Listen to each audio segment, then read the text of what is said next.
Olá, meus queridos alunos da escola Júlia Alenquer Fontinelli, aqui professor Oséias Oliveira, da disciplina de Química, gravando aqui a nossa videoaula de recuperação paralela para os segundos anos da manhã, tá certo?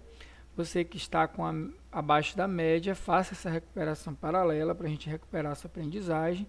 Você que está ok, faça valendo ponto extra também, tá? Para o próximo semestre, tá bom? Já revisar aqui os conteúdos do primeiro semestre, tá bom? E direcionar uma atividade para que vocês possam fazer, tá? Então vamos lá, trabalhar aqui nossos conteúdos, rever os nossos conteúdos aqui, né? Na verdade, o primeiro deles é as dispersões, que são sistemas, né? Formado por substâncias nas quais existe uma fase dispersa, que nós podemos considerar também como soluto, que está disseminada sobre a forma de pequenas partículas em um dispersante, que nós podemos também chamar de solvente, né? Digamos assim, uma comparação, tá? Essas dispersões podem ser classificadas de acordo com o tamanho das suas partículas, gente. De acordo com a partícula do disperso, né, com o tamanho da partícula do que está disperso, a gente vai classificar o tipo de dispersões, né? São três tipos, na verdade. Soluções verdadeiras, que também são chamadas de misturas homogêneas, né, ou soluções homogêneas, tá? Onde suas partículas têm esse tamanho aqui, ó, entre 0 a 1 nanômetro, ou seja, muito pequenas, né, invisíveis a olho nu, tá? E ao microscópio também não se consegue visualizar, tá?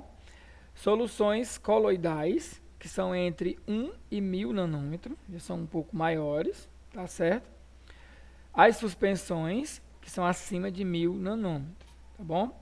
Esses são os três tipos de dispersões, nós classificamos eles assim de acordo com o tamanho das suas partículas, tá? Podemos observar aqui uma reta, ó, onde tem aqui de 0 a 1 as soluções verdadeiras, ou simplesmente soluções, né? Ou soluções homogêneas. Depois aqui de 1 a 1000 os coloides. E as suspensões, que é de acima de 1000 nanômetros o tamanho das partículas, né? Do disperso aqui, ó. Alguns exemplos aqui abaixo, ó, água do mar, né, que tem vários sais, né, na sua composição, que é uma solução verdadeira porque nós não conseguimos ver de maneira nenhuma as partículas de sais dissolvidas, né, na água. A gelatina é um exemplo de coloide, porque tem o tamanho dessas partículas de 1 a 1000 nanômetros, né, entre 1 e 1000 nanômetros, e a visualizar a olho nu você vê um homogêneo, mas com o uso de aparelhos, você vai perceber que é um sistema heterogêneo. E a terra suspensa em água é um exemplo de suspensão, porque facilmente a gente consegue visualizar o tamanho das partículas e separar também, né? Essa última parte aqui desse assunto, ela mostra que como a gente pode tentar separar com alguns aparelhos, né? Aqui, ó, com a ação da centrifugadora, né? Centrifugadores comum, as soluções não se sedimentam, você não consegue ver ali o soluto, né, o disperso. Os coloides também não. Já as suspensões, sim, né? O último aqui, o ultramicroscópio, não consegue ver as partículas das soluções. Dos coloides já é possível ver. E também das suspensões, com certeza, é possível ver o tamanho das partículas e as partículas, né? Tá bom?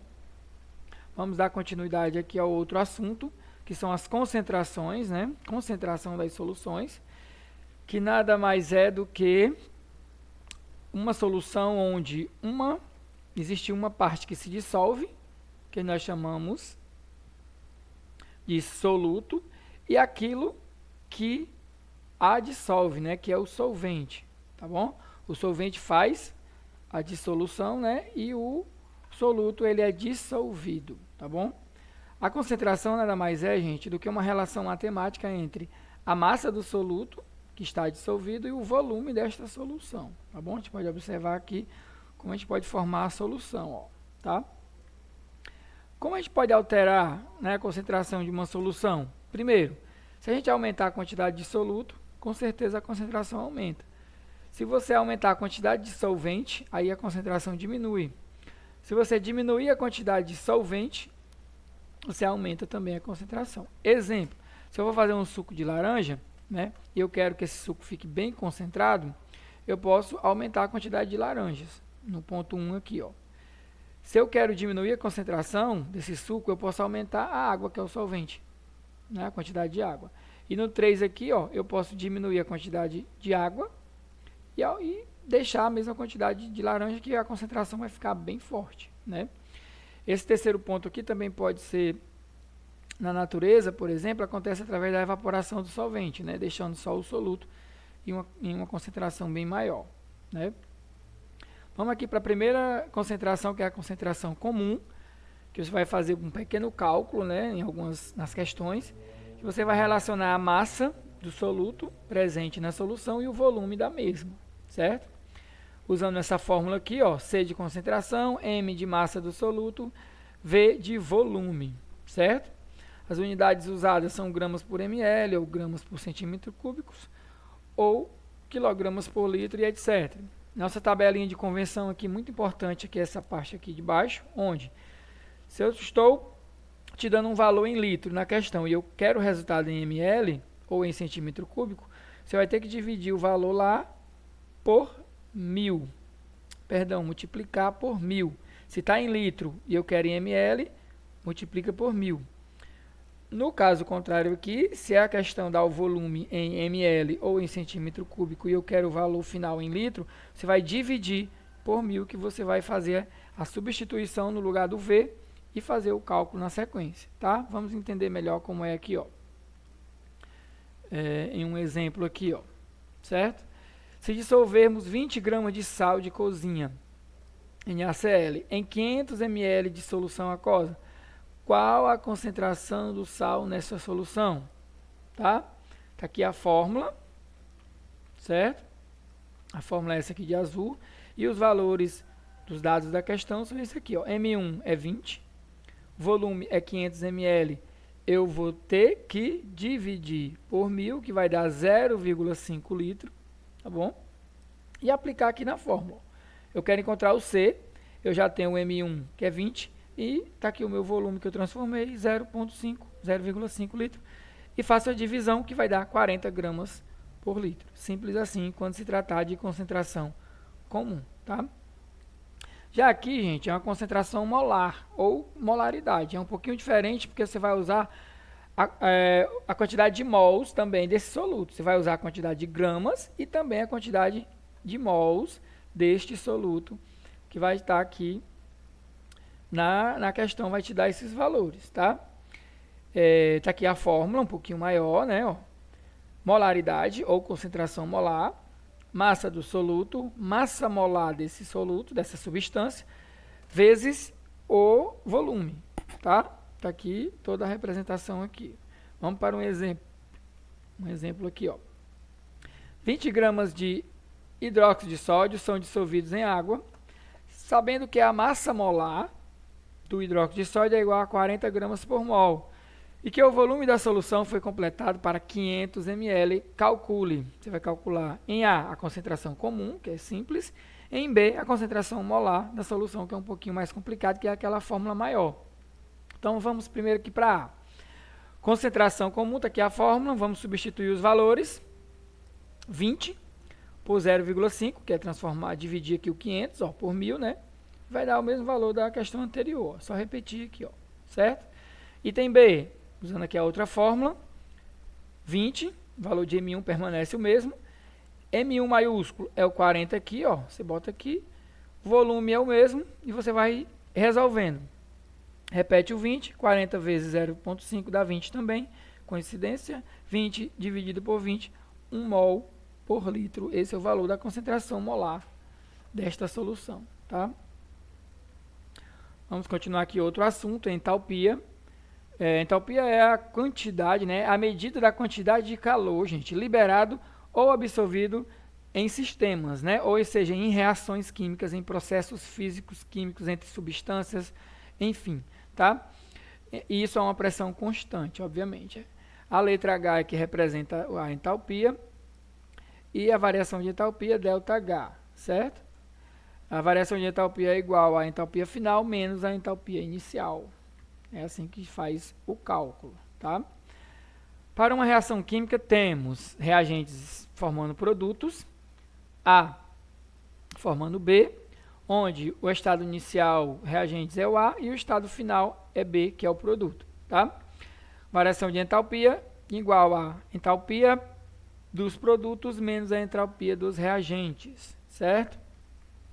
Quando nós estivermos diante de uma reação que absorve calor, gente, vai ser assim, ó, A mais calor formando B. Você vê que o calor está do lado dos reagentes, né? Então, absorção, processo endotérmico, tá?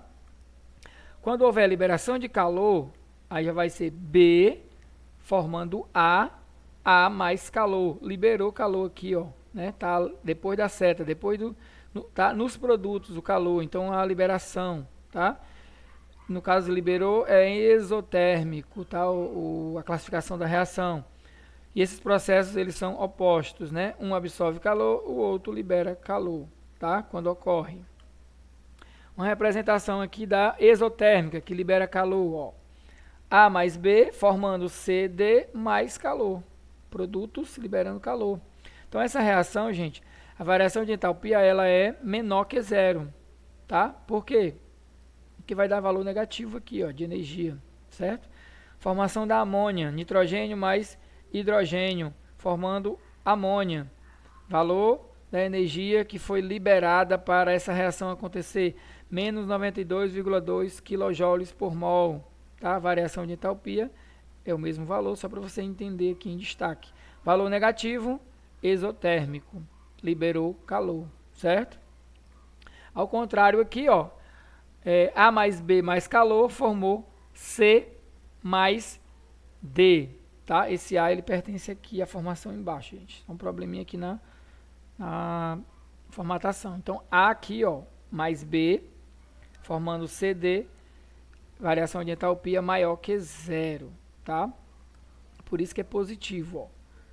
Certo? Nessa reação aqui, ó, nós temos C6H14, tá? Um hexano aqui, mais 249 kJ de energia, certo? Então aqui, ó, o calor está do lado dos reagentes. Então essa reação ela é endotérmica, valor de entalpia positivo, tá? Para a gente finalizar aqui, ó, termoquímica, né? São processos que podem ocorrer por absorção de energia ou por liberação de energia, certo? Vamos observar aqui, ó, para a água ferver é necessário fornecimento de calor, né? A chama da vela libera calor ao ambiente, certo? Reações exotérmicas. Endotérmicas, aqui é a primeira, absorve calor, cozimento do alimento, né? É necessário absorver calor para que aconteça o cozimento. Já que uma combustão é uma exotérmica porque há a liberação de calor. Toda combustão, gente, é exotérmica. É reação exotérmica porque libera calor, tá? Então não esqueça, está acontecendo uma combustão, a queima, a reação é classificada como exotérmica e está liberando calor, tá bom? Até a próxima aula, eu espero que vocês entendam o conteúdo, leiam um livro didático, reveja outras videoaulas aí que está no canal da escola e resolva aí a atividade de recuperação paralela. Um abraço a todos e até a próxima aula.